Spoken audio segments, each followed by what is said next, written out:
Hi, everyone. My name is Emily Packer, and this is my discussion 1.1 for EDUC 612. For this discussion, I chose the concept of communication in relation to disability studies. For the rest of this presentation, the information I found was from Carol Patton, and this is the citation that you can use to reference that article. So the reason I chose communication is because I feel that I am surrounded by learning about new forms of communication, brainstorming new ways to communicate in both my personal and my professional life. So I have a daughter, she's almost 15 months, and so she's on the cusp of linguistic communication. So over the last really 15 months, we've been coming up with new ways of being able to understand each other outside of the typical quote unquote linguistic ways of communicating. And so this is just something that is surrounding me in my personal life. I also teach English as a second or other language. And so I am always looking, learning, and teaching about ways of communicating.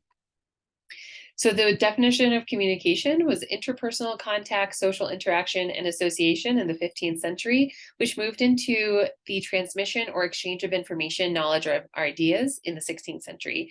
And that transmission concept is an important one. Because as communication studies and disability studies have risen and overlapped, we've been able to move beyond a transmission view of communication by repositioning the human body from stagnant vessels for our brains to dynamic entities that interact with and on the world.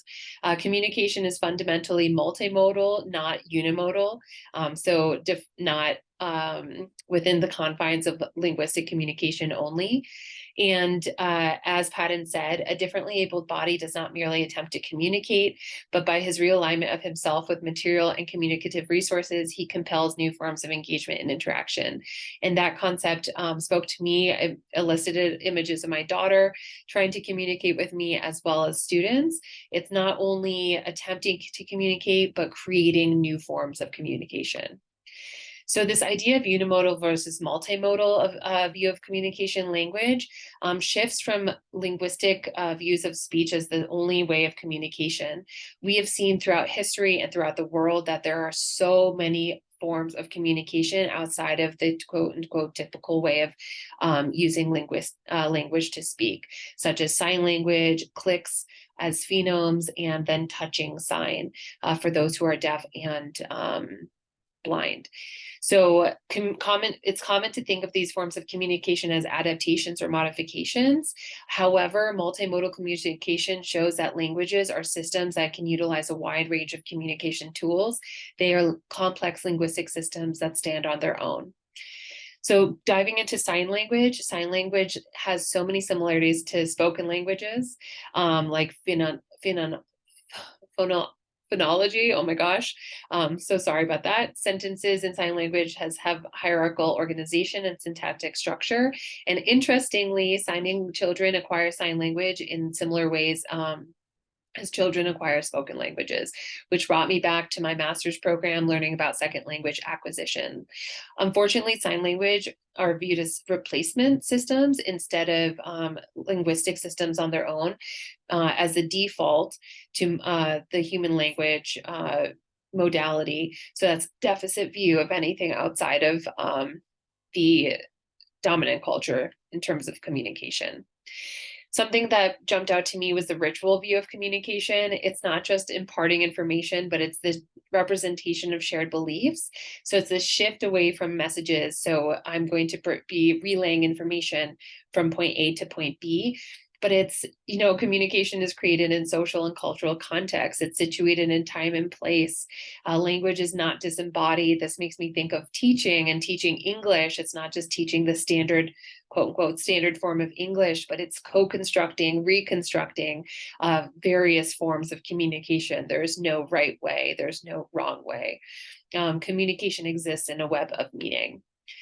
So technology has influenced communication and DS greatly.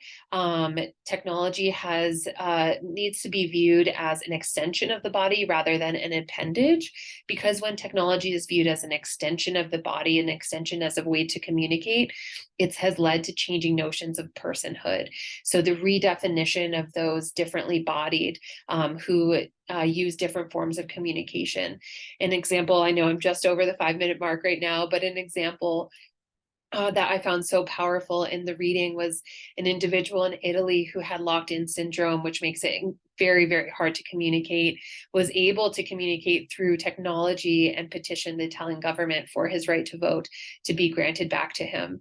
And so technology has been able to help society reimagine, not reimagine, but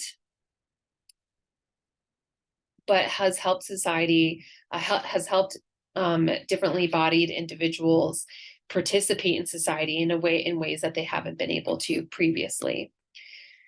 So to sum up, communication and disability studies has expanded the concept of communication from unimodal to multimodal. It's no longer just based on the transmission of information, but the construction of meaning through the repositioning of the human body. We're thinking about sign language, we're thinking about body language, we're thinking about expressions, we're thinking about touch. Non-typical forms of communication are more than secondary replacement systems or forced adaptations or modifications. They are fully expressive language systems.